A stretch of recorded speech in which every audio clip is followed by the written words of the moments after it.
Giving me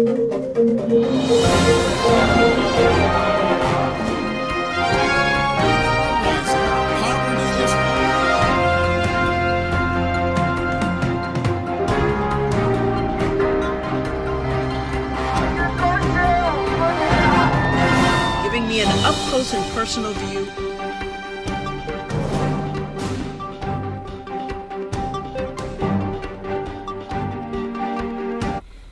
Hello, everyone, and welcome to the JoAnne Powell Show. I'm JoAnne. We are coming to you from the World Center of Broadcast Media, WCOBM Hollywood.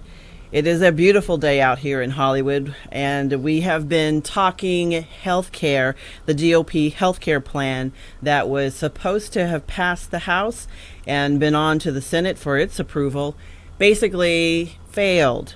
There were not enough votes in the House for it to make it through. So instead of voting and having it, flop and fail and not make it, they decided to pull the plan. When it came to the GOP healthcare plan, there was not enough support among Republicans, and there was absolutely no support among Democrats. So here we are with no plan from the Republicans. They've had 7 years to come up with something, but haven't been successful thus far. We will continue to have the Affordable Care Act, which is basically helping millions of Americans make sure they have health care insurance. And that is something that a lot of people were very concerned about. And we are joining me now via the phone is Dr. Melvin Lightford from Nashville, Tennessee. He is in internal medicine. Thank you and welcome to the show. Thank you for having me on. Now, this is something that we've been talking about for quite a while, basically 7 years. We've been talking about what do we do when it comes to healthcare for people in the United States. Canada has a plan where everybody there has coverage. In the United States, it's not quite the same. What are you seeing from a perspective as a physician seeing patients in terms of what the need is out there for people in terms of healthcare and the things that they need? Well, the reality is prior to 7 years ago, when the Affordable Health Care Plan was drawn up, that was quite a monumental piece of legislation, and a lot of time went into it. Now, however, for the past 7 years, we essentially been talking about repealing the Obamacare or the Affordable Care laws, and has not been much talk about replacement. And therefore, that's why we are where we are at this point, because a lot of thought was into repealing it, but not much into replacement. Exactly, and that's the key component, because like you said, they talked about repealing, but it wasn't until a grassroots effort, kind of swelled and grew into a movement where if you're going to repeal it, you need to make sure that there's something in place, because there's like 24 million people who depend on it for their health care. And in a lot of states where a lot of Republicans are there. And actually in Tennessee, we have Kentucky, Mississippi, West Virginia, a lot of states that are red states that constituents are depending on this to provide their health insurance. And one thing that we had before, a lot of people who didn't have insurance would go into emergency rooms, and that would, I guess, it caused our healthcare rates to, medical care to skyrocket, because it's a lot more expensive to go to the ER versus your primary care physician. Well, what we've seen in Tennessee, and specifically in our private practice, is that more people have been able to come to see us, and that population consists mostly of those who are actually working but not making very much money, or working for small businesses that don't provide healthcare insurance. I've had patients who have been working for companies for 40 years and never had an opportunity to have access to healthcare, and now they were able to do it. In the state of Tennessee, the other part of the Affordable Care Act was that the expansion of Medicaid, which is traditionally insurance for families with dependent children, people who are disabled, and the poor. The Affordable Health Care Act expanded that in many states. Now, they didn't do it in the state of Tennessee, which our governor wanted it to, but it did expand it in the state of Kentucky, and many more people were able to afford insurance. What is the greatest need that you're seeing when it comes to health care? I think at this time the greatest need is primary care and coordination of care. As the population ages and then we see patients with many more medical problems, or what we call chronic medical problems, such as those things that are affected by diabetes, high blood pressure, heart disease, obesity. The medical effects or the health effects of those illnesses are beginning to take its toll on the population.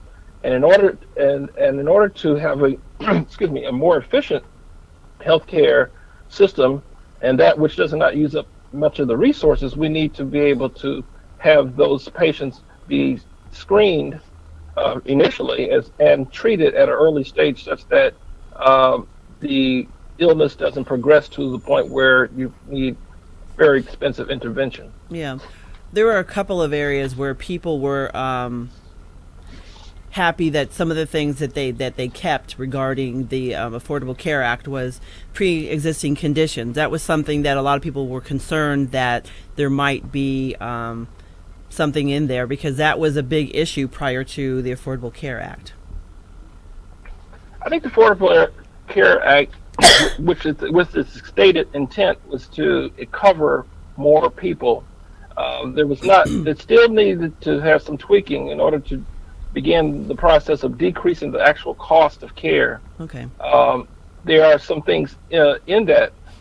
The thing is that if you can have more people being able to be seen or screened and treated at an early stage, then the cost of health care can go down. You mentioned the emergency room. Many people who don't have health care go to the emergency rooms because the way the laws are written, emergency room cannot turn down anyone. Okay. And what happens is that a person comes to the emergency room without insurance, and that takes a heavy toll. Well, what the hospitals do is they do something they call cost shifting, and so that those people who do have insurance, or those who do pay a lot more money for their care. So that increases the cost of insurance, and with that, cost of insurance premiums. So did you see an increase in the number of patients once there was the Affordable Care Act, Obamacare, that more people actually got insurance, and you saw, an increase in the number of patients that you were seeing? Yes, we did. We've always taken, we have quite a few patients with Medicaid or TennCare, was what we call it in Tennessee, in our practice. And so we don't turn down anybody, but yes, we see these patients, this sort of new demographics, those patients, those people who are working. You have the construction workers, those people who work for part-time workers, and then quite frankly, there's a group people don't realize, and there's quite a few business people who have small businesses who have taken advantage of that. People who were previously buying insurance on what's called the solo or the solo market or individual market, where a person would just go to Blue Cross or Blue Shield or Cigna and buy insurance. That experience was very expensive. So with Affordable Haircut Plan, you buy through the exchanges, and what the exchanges essentially does is put together a lot of smaller entities, so that with that sort of critical mass, you're able to negotiate for better prices. Okay, well, we're going to take a quick break. Thank you so much for talking to us, Dr. Lightford. We're going to continue our conversation. You're watching the JoAnne Powell Show. If you are an adult that began college and has not finished your college degree, let me put it to you straight. If your lifestyle and your standard of living is not becoming to you, then you should be coming to us, Oakwood University Elite Program. We are the fast, flexible adult degree completion program for the busy adult, like you. Register today. Go to oakwoodleap.com or call 256-726-7098.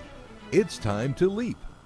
For years, people have trusted McKay's Family Mortuary. We're part of your community and we'll take care of the details. We offer a variety of memorial services, including sea scattering and cremation. According to the Federal Trade Commission, the average funeral cost is over $9,000. We have complete funeral chapel service starting at only $31.25, casket included. Direct cremation starting at only $9.95. Visit one of our 5 locations and meet our caring and diverse staff. McKay Family Mortuary. Let us be the shoulder to lean on.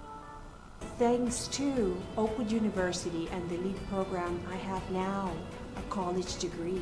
So to the Spanish-speaking members of this community who feel that the LEAP program is something you should consider, I would say, ánimo a la universidad. Considere el programa LEAP de Oakwood University. Go to oakwoodleap.com or call 256-726-7098.